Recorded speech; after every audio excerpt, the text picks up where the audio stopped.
Okay, well, it's 11:05. I don't know what's happening with mine. I'll get things refreshed again. It disappeared. Superintendent, are you ready to report? I am. I assume you can see the proclamation on the screen. Looks like you can. Yeah. All right. So thank you for the time. I probably won't take the full 20 minutes allotted, but I just wanted to take time to really acknowledge the work of our staff in helping all of our schools through the pandemic. From time to time, we've talked about the things that we're doing, and Sarah Young, Director of Strategic Initiatives, has reported to you monthly on how we're spending money and what we're coming to you to ask how to spend admin money and giving reports. But this time I thought I would take a moment to really acknowledge very specific actions that our staff have taken. As I have listened to board meetings and looked at summaries, I have really been touched by the way that local boards of education have called out specific employees or departments or sections for the work that they've done. And I would be remiss if I didn't take time during this school year that's been so unusual to do the same for our staff. So if you'll indulge me, I'm going to actually read a proclamation. It's a proclamation of accomplishment. And Chair Huntsman and I talked about this and thought it would be a good way to honor staff and make sure that you as a board are aware of all of the things that we've done. So I'm going to turn off my video because I need to read off of my other screen. Scroll slowly, and I promise not to read every whereas, but I am going to read to make sure that you get the full content. So this is a proclamation honoring the Utah State Board of Education staff, April 2021, from the chair of the Utah State Board of Education and State Superintendent of Instruction, honoring USBE staff for their significant contributions to public education. Whereas the staff for the Utah State Board of Education is a model of dedicated professionalism, the staff adeptly employ an array of knowledge, skills, and abilities to ensure the state's elected leaders have factual and pertinent information about Utah's public schools upon which to base their decisions. USBE staff also assist, lead, and promote accountability to the goals and requirements set by elected leaders. The fiscal policy, legal, and service challenges arising from COVID-19 pandemic, a significant earthquake, and various incidents of civil unrest have also contributed to the heightened workload and responsibilities of our staff.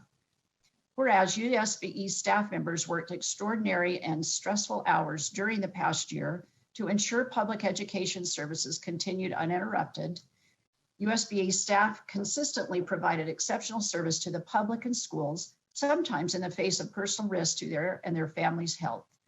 Facility staff deeply cleaned the USB office building and kept it in top working order throughout the pandemic. Purchasing and implementation staff put in dozens of extra hours handling donations, tracking down and purchasing personal protective equipment for schools, and supported state purchasing in its efforts to expand the state cooperative contracts related to information technology solutions for innovative ways to respond to the pandemic. The mailroom staff and staff from throughout the agency help receive, sort, load, and deliver donated and purchased PPE products to schools, allowing them to reopen in the fall. Child nutrition program staff approved and distributed 70 waivers, provided support, updates, and encouragement with monthly town hall meetings and emails, and worked with the Department of Workforce Services to roll out the PEBT program, all in a concerted effort to ease the burden of providing meals to students in various ways during the pandemic. The IT staff researched and used technology to facilitate the work and communication needs among internal and external customers and made the transition from in-person work to remote work smooth for the entire agency staff and accommodated USBE's move to online meetings. Communications and information technology staff teamed up to create and populate a web page in a matter of days to provide critical communications and resources to the community and schools. Teaching and learning staff instituted advisory committees across multiple subjects made up of a representative sample of local education agencies to ensure the supports USBE were providing in those content areas were timely and responsive to the needs of stakeholders. Dual language immersion staff worked with local education agencies in quickly developing online materials in a variety of languages for what had been in-person instruction. Educator licensing staff provided flexibility with deadlines and testing requirements for educator licensing and answered questions and created guidance documents to support educators and local education agencies. Educator development staff continued to support educator development and created new educator engagement and educator exit surveys. Prevention and at-risk program staff collaborated with mental health professionals and stepped up efforts to help district and charter school students with issues involving absenteeism, dropout prevention, suicide prevention, bullying prevention, and promoting restorative practices. Safe and healthy school staff collaborated with health and mental health professionals to work with school nurses and improve counseling programs for students. Data and statistics staff have worked diligently to determine the effect of the pandemic on student attendance and worked with assessment and teaching and learning staff in understanding the effects of the pandemic on student learning. Whereas financial operations staff assisted local education agencies and private schools with federal and state grant programs. And you can see the list there, and the procurement of PPE, broadband technology, classroom supplies, and COVID testing supplies supporting school and district efforts to open and remain open. Elementary and Secondary Education Act programs and related state initiative staff reviewed and expedited ESSER applications and are currently reviewing the ESSER 2 applications to get these funds out to local education agencies and pivoted to virtual learning for the assessment capable learning's professional learning that has been offered to a cohort of 150 LEAs and school team members. Legal and policy staff facilitated the board's waiver of 29 board rule provisions for the 1920 school year and the waiver of 15 board rule provisions for the 2021 school year, and reviewed and approved school district and charter school requests for a waiver from the 990-hour requirement for the 2021 school year, and supported extra board meetings to guide and support local education agencies as they prepared to begin a new school year under a pandemic, and negotiated an online legislative session with both the board and legislators. Special education staff provided LEAs, parents, and disability advocacy groups with legal and programmatic technical assistance to ensure students with disabilities continue to receive required services and support during school dismissals. Special education staff further provided dispute resolution with contractors to ensure access to virtual options like IEP facilitation, mediation, and due process hearings to ensure that schools and families could continue to access these services, and adapted required trainings to ensure schools could participate virtually. Special education staff further adapted the statewide annual Law Institute in a matter of a few months into a virtual format to meet the needs of stakeholders, and adapted in-person co-teaching sessions, coaching, and mentoring to be done virtually. Safe and healthy school staff worked with both local education agencies and mental health professionals to keep services flowing to students at a time of great family and personal stress. Education equity staff worked to ensure each student was treated with dignity and treated equitably during a time of heightened tensions attributable to both the pandemic and social unrest in the nation.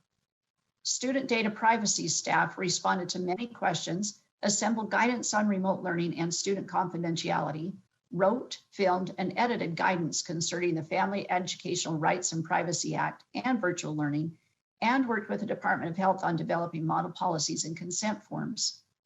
Career and technical education staff developed and implemented numerous virtual professional learning opportunities, as well as student competitions and educational activities using multiple platforms, and were able to quickly implement and adapt opportunities for students to continue completing their pathway programs and certifications. Adult education staff provided virtual professional development through a 2-day statewide conference, weekly collaborative calls, monthly data analysis meetings, and training for remote diagnostic assessments, and worked to provide Nearpod licenses to all adult education programs and organizational memberships with pro-literacy and essential education. Family and community engagement staff provided training to districts and schools in how to effectively conduct home visits, which resulted in an increase in home visits this year. Assessment and accountability staff, working with the Assessment and Accountability Policy Advisory Committee And the Technical Advisory Committee developed a plan to collect information and mitigate risk to state assessment by adjusting testing windows and developing and supporting remote test administration as feasible, developed a plan for collecting and interpreting 2021 data, led work to seek and obtain relief from state and federal school accountability determinations using data gathered during a pandemic, created several communication documents to help local LEAs or to help LEAs address known concerns to administering state assessments, and curated a document detailing formative assessment tools to support teachers' efforts to measure and address disrupted learning. Youth in custody staff adapted monitoring schedules and activities to allow for virtual monitoring and provided ongoing technical assistance to LEA YIC programs, youth in custody programs, to support them in providing educational services during the soft closure and beyond, and organized and executed a series of webinars for Check and Connect mentors statewide, using many USBE colleagues as presenters to better connect and more effectively mentor youth in custody students. School trust land staff supported principals, school community councils, and charter trust land councils in amending school plans to address the immediate needs of students, and assisted with board rule waivers, allowing school community councils to complete their work online, and extended due dates allowing schools to receive delayed funding as needed, and created online training modules for staff and volunteers to receive required board and council training from home. Internal audit staff officially handled 411 concerns between March 15th of 2020 and March 8th of 2021, a 43% increase over the previous year, and collaborated with USBE and other state agencies to ensure provision of accurate and consistent information, and handled a 46% increase in concerns from parents, guardians submitted to the school fees hotline from April 2020 to March 21 as compared to the prior year. Communication staff responding to hundreds of constituent questions and concerns via phone, email, and social media posting regarding the status of school openings and closings with professionalism and empathy. Superintendency continued to look after staff needs and concerns and kept staff informed about existing workplace conditions and plans for a return to work. All staff offices have coordinated and cooperated to ensure that all of the board's functions continue to be performed efficiently and professionally. Board staff members have made personal sacrifices to perform above and beyond expectation.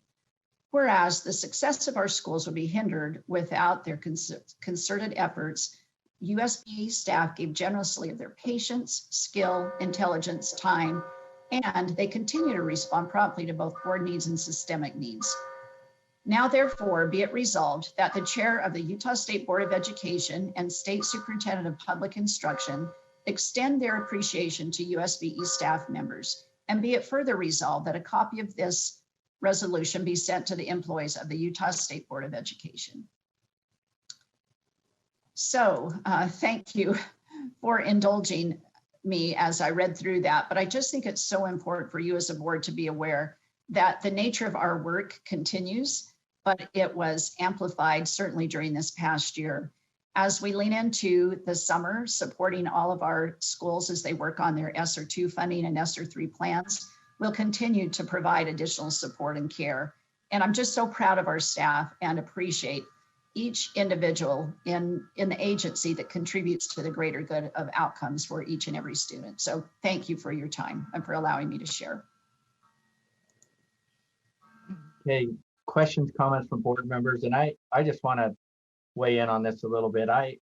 The superintendent and I talk often about how awesome our staff are, all the work that they do, and how they navigate these difficult times, just like a lot of the LEAs have done. And we in our board meetings will, under comments and stuff, recognize them. And we thought, well, how do you best recognize and acknowledge work, and you don't want to leave someone out. And so this internal proclamation of accomplishment, I thought was very well put together, and I'm sure will be very well received by the employees of USBE. As I really appreciate the efforts that went in to kind of inventory, recap, recognize and acknowledge this good work.